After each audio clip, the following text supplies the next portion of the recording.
The USAID organization, probably the worst kept conspiracy secret. I mean, because quite honestly, it's been pretty obvious that corporate America, the government, and Hollywood, aka mainstream media, have been in cahoots with one another. Because every time there's an agenda that needs to be pushed, these things seem to magically get financed somehow. Like when all those celebrities were appearing to get a photo op with Zelensky as they pushed America to financially be involved with the war effort with a country that they previously described as neo Nazis in the mainstream. And then you have, a number of politicians and their little SJW causes in and outside of America being financed. Yeah, it's not a shock. No surprises have been unveiled as far as I'm concerned. The only difference is you're getting specific details that we didn't know. Like the USAID organization was responsible for this specific thing and that specific thing. But I remember, years ago, uh, when Obama was president, watching John Stossel, and he was talking about pork belly spending. The government wasting taxpayers' dollars on ridiculous projects in and outside of America. The only difference now is you're adding things under the guise of DEI, which is basically an anti white racism initiative, and anti white is ultimately about being anti civilization, Western civilization and culture. And yeah, it's nice that people are getting fired and spending is being halted to these various entities, but people need to go to prison over this. This shouldn't be something that again gets brushed under the rug because you also realize that of course they funded burn, loot, and murder, the riots of 2020 in the name of a career criminal, which I hope those statues are taken down of that dirtbag. But yeah, it was pretty obvious when you had celebrities and politicians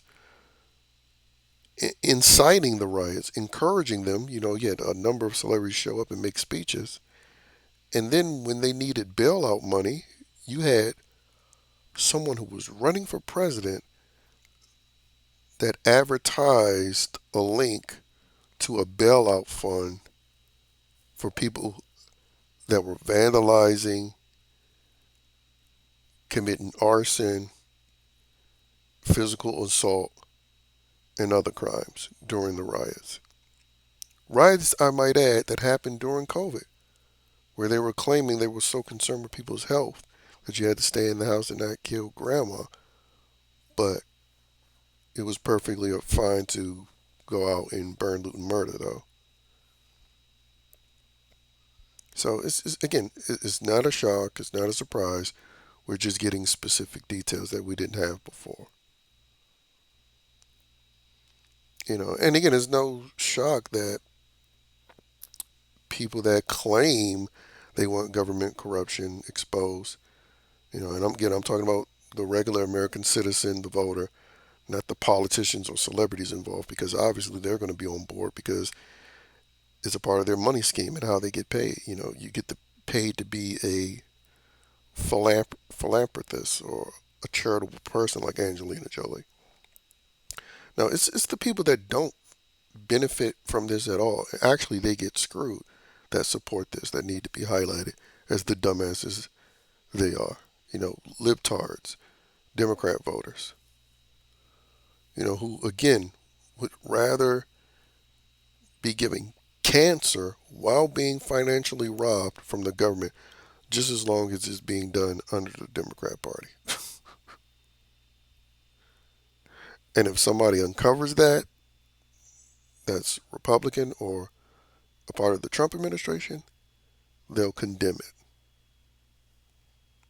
Again, it's that obliviously suicidal mentality that a lot of libtards have, especially woke white libtards, because even libtarded Negroes have more of a sense of self-preservation instincts than woke white liberals have, because woke white liberals are always trying to seek the approval and validation from the POCs, as they like to say, where it's not the other way around.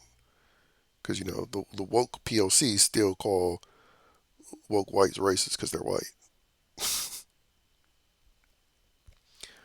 But anyway, apparently it's been knocked down from thousands of employees to 294. But me personally, I would like the organization to be shut down. But again, I'm just glad that things are being revealed in detail, and the fact that they have a lot of big brains who aren't Indians, mostly white, that are exposing a lot of this nonsense, criminal nonsense, I might add.